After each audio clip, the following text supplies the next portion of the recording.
शिवरायांचा पुतळा पडल्याप्रकरणी मागतो माफी, एकदा नाही तर 100 वेळा शिवरायांच्या चरणी डोकं ठेवून माफी मागेल.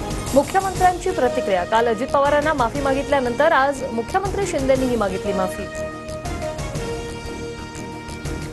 प्रत्येक गोष्टीत भ्रष्टाचार करता निदान छत्रपतींना तरी सोडा. शर्मिला ठाकरेंची सरकारवर टीका. तर पोकळ पुतळा कोणी समुद्रकिनारी उभं करतं का? शर्मिला ठाकरेंचा संतप्त सवाल.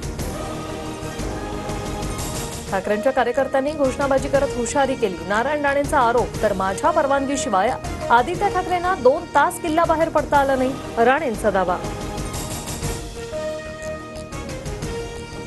नारायण राणेंनी धमकी दिल्याचा ठाकरे गटाच्या वैभव नाईकांचा आरोप. तर धमकी देण्याची गरज नाही, मी मनात आणला तर तसं करू शकतो, नारायण राणेंच्या धमकीवजा इशारा.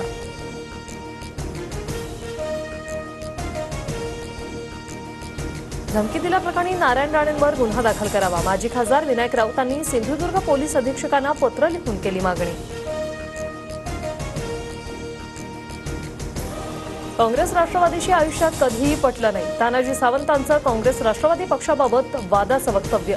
आज सोबत बसलो तरी बाहेर आलो की उलट्या होतात, सावंतांचं विधान. 29 सप्टेंबरपासून उपोषण करणारं 4 पारची लढाई म्हणत मनोज जरांगे उपोषणावर ठाम. तर 29 सप्टेंबरपर्यंत वेळ देतो, फडणवीसांना माया आहे की नाही बघू, जरांगेंचा इशारा. आरक्षणाविरोधात बोलणाऱ्या भाजपच्या आमदारांना पाडणार, मला तुरुंगात टाकल्यास नागपूरसह भाजपची एकही सीट येणार नाही, मनोज जरांगे पाटलांचा देवेंद्र फडणवीसांना इशारा.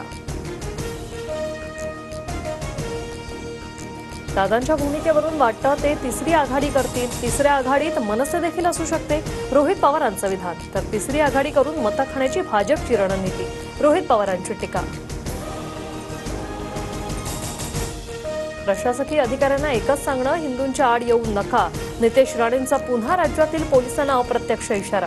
सांगलीतील सभेत नितेश राणेंची धमकीची भाषा. चिपळूणमधील ध्वजस्तंभ लोकार्पण सोहळ्यात भास्कर जाधव नाराज. सकाळी 11:30चा कार्यक्रम 1:30 वाजेपर्यंत सुरू न झाल्याने जाधव संतापले.